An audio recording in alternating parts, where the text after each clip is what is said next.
Сәлем достар, біз қазір жарты сағаттан кейін Ыбық пен Қараман-Атаға жол жүреміз. Менің қасымда Ақмарал бар, және де Маңғыстау сафаридің біршама адамдарымен бірге. Мен сол адамдармен бірге біз саяхатқа аттанамыз, турға шығамыз. Бізбен бірге болыңыздар.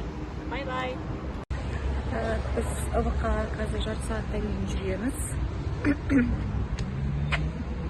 Қасымда Ақмарал. Куда мы едем? Қараман-Ата, Ыбықты. Мен тоңып тұрған жоқпын. Мен тоңып тұрмын. Короче, влогты осылай жүргіземін. Пока ютубтан қарайсыздар.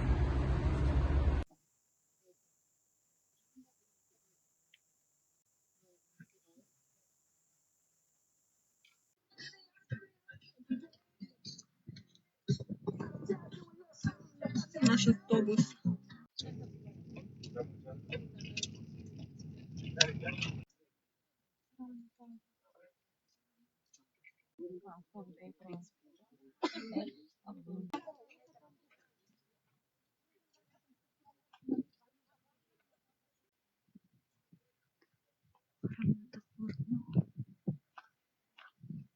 Бұл жердегі жерлердің барлығында ескі құлпытастар жатыр, ескі орындар.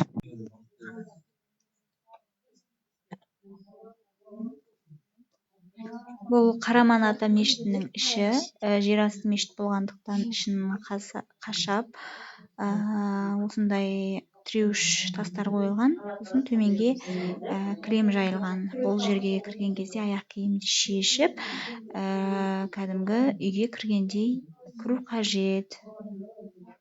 Қараман-Ата шамамен 13-19 ғасырларда өмір сүрген деп айтылады, бірақ нақты өмір сүрген жылдары осы 13 ғасырға сәйкес келеді. Бұл кісі Шопан-Атаның немересі, әрі сопылық ілімді насихаттаушы адам болған. Бұл кісі ұзақ өмір сүрмеген дейді, кейбір деректерде 25, 26, 27 жасында дүниеден қайтқан көрінеді. Қараман-Ата мешіті бұл жерасты мешіттердің біріне жатқызылады. Оның қасында осындай құлпытастар, қойтастар, сандықтастар кездеседі.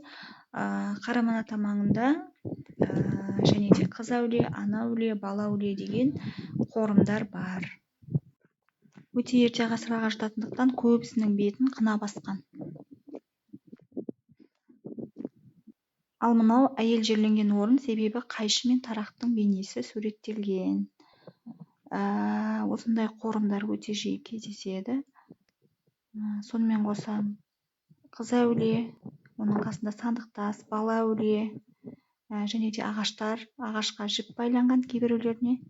Құлпытастардың барлығы жойылуға айналған, себебі мына жаңбырдың, желдің әсерінен көбісін табиғи өзгерістерге ұшырап отыр.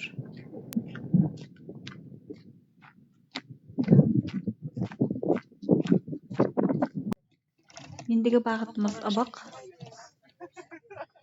Қараман-Ата жерасты мешітінен шыққаннан кейін Ыбыққа бару үшін 1 сағаттай уақыт қажет.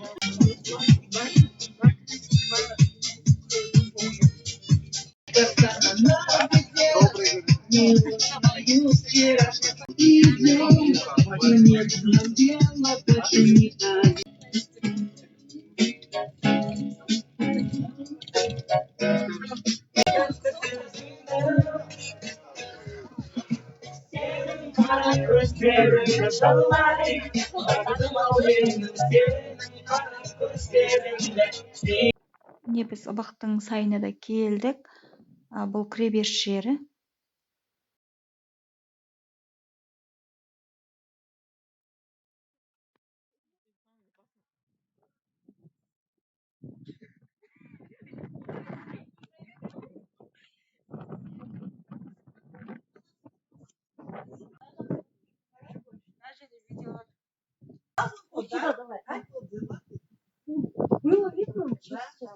Давай следующий.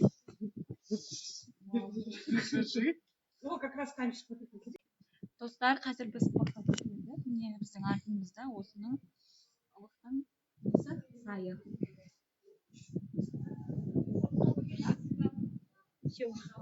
Следующий.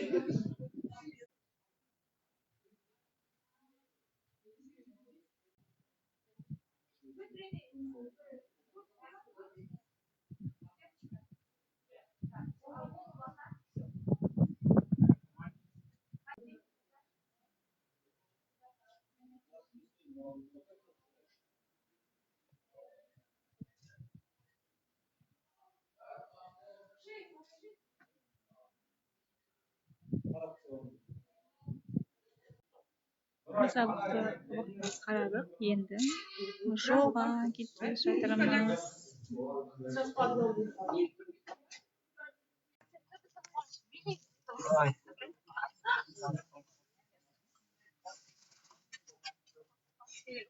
Видеоның дыбысы мен сапасы өте нашар болып жатса, кешірім сұраймын. Назарларыңызға рахмет.